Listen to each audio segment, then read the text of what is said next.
Hello बच्चों, let's read this question. The question says the energy spectrum of beta particle number n function of E is function of beta energy E emitted from a radioactive source is option first.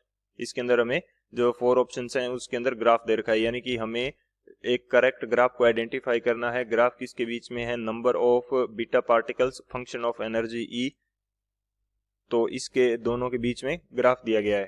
तो इससे हमें correct जो graph है वो find out करना होगा। तो बात करते हैं की कंसेप्ट की। की कंसेप्ट की यदि बात की जाए तो की कंसेप्ट इस क्वेश्चन के लिए हमारे पास क्या रहने वाला है। हम सबसे पहले बात कर लेते हैं कि बीटा डीके क्या होता है और किस प्रकार से बीटा पार्टिकल्स बनते हैं किसी रेडियोएक्टिव सोर्स से। तो यहाँ पे मैं बात करता हूँ बीटा डीके की। बीटा डीके जो होता है बेसिकली 2 टाइप्स का होता है, beta positive decay and beta negative decay. 2 types, 2 type का होगा। एक तो हमारे पास होता है बीटा पॉजिटिव डीके, जो किस प्रकार से होगा। यदि मैं यहाँ पे एक रेडियोएक्टिव सब्सटेंस मान लेता हूँ X है, जिसका मास नंबर A है और एटॉमिक नंबर Z है, तो जब इसे बीटा पॉजिटिव डीके होगा तो हमारे पास एक तो बीटा पॉजिटिव पार्टिकल बन जाएगा और एक हमारे पास बन जाएगा न्यूट्रिनो। और जो हमारा डॉटर न्यूक्लियस बनेगा वो मैं मान लेता हूं कि Y बनेगा। तो ये इसका जो एटॉमिक नंबर है वो तो 1 से कम हो जाएगा, लेकिन मास नंबर क्या रहेगा? सेम रहेगा। अब ये हमारे पास होता है बीटा पॉजिटिव डीके। सेकंड मेरे पास होता है beta negative decay. Beta negative decay किस प्रकार से होगा?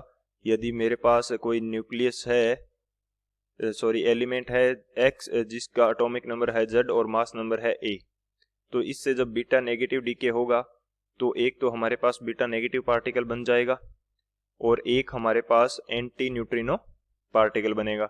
अब जो डॉटर न्यूक्लियस बनने वाला है इसको मैं मान लेता हूँ Y, तो इसका जो मास नंबर है वो तो अफेक्ट नहीं होगा, वो तो सेम रहेगा, जबकि इसका जो एटॉमिक नंबर है ये 1 से इंक्रीज कर जाएगा। ये हमारे पास होते हैं बीटा डीके। तो इसमें जो बीटा नेगेटिव है ये बेसिकली इलेक्ट्रॉन होता है, ये बेसिकली इलेक्ट्रॉन होता है, और बीटा पॉजिटिव क्या होता है?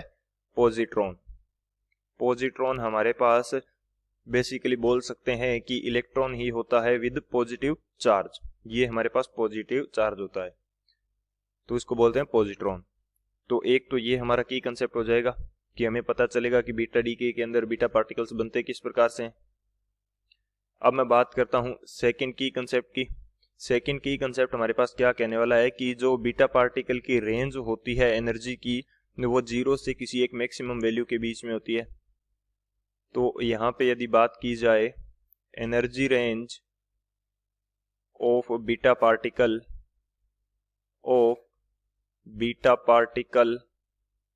is between 0 to a maximum value, 0 से एक मैक्सिमम वैल्यू के बीच में जिसकी एनर्जी रेंज होती है। तो ये दो हमारे की कंसेप्ट है। इन दोनों की कंसेप्ट की हेल्प से इस क्वेश्चन को सॉल्व करते हैं। सॉल्यूशन की यदि बात की जाए तो सॉल्यूशन इस क्वेश्चन के लिए हमारे पास क्या होगा, हम देखते हैं। ग्राफ हमें बनाना है किसके बीच में? n और एनर्जी के बीच में, यानी कि number of beta particles is the function of energy and energy के बीच में। ये हमारे पास एनर्जी हो जाएगी, और यहाँ मैं ले लेता हूँ number of particles function of energy E। तो हमने की कंसेप्ट के अंदर देखा कि जो एनर्जी रेंज होती है वो 0 से मैक्सिमम के बीच होगी। तो ग्राफ जो है ये हमारा 0 से स्टार्ट होगा।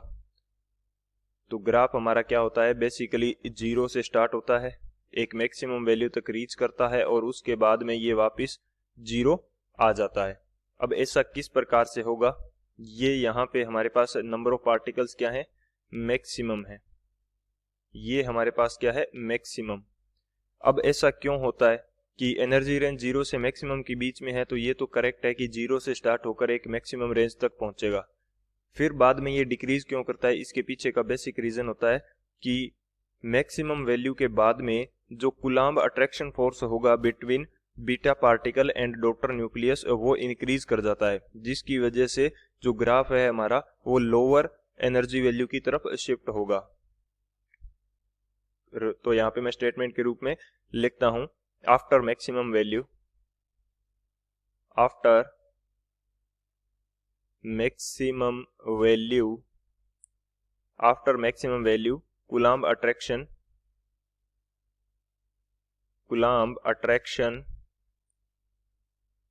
Coulomb attraction between beta particle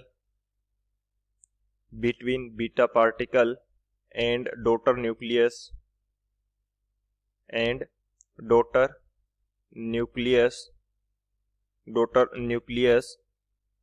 increases which shifts to lower energy value।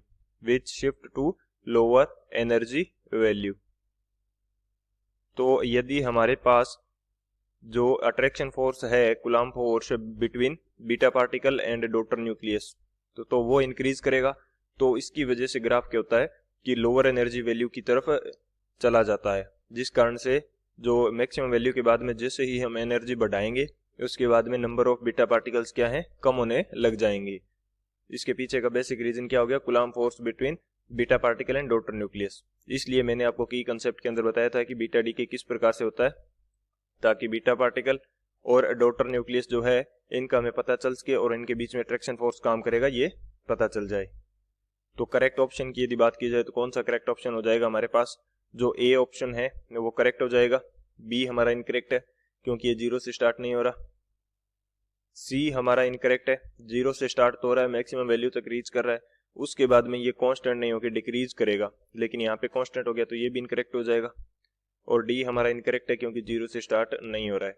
तो कौन सा ऑप्शन करेक्ट हो जाएगा, जो ऑप्शन ए है वो हमारा करेक्ट हो जाएगा। So option A is the final answer. I hope you understood it well. Best of luck. Thank you.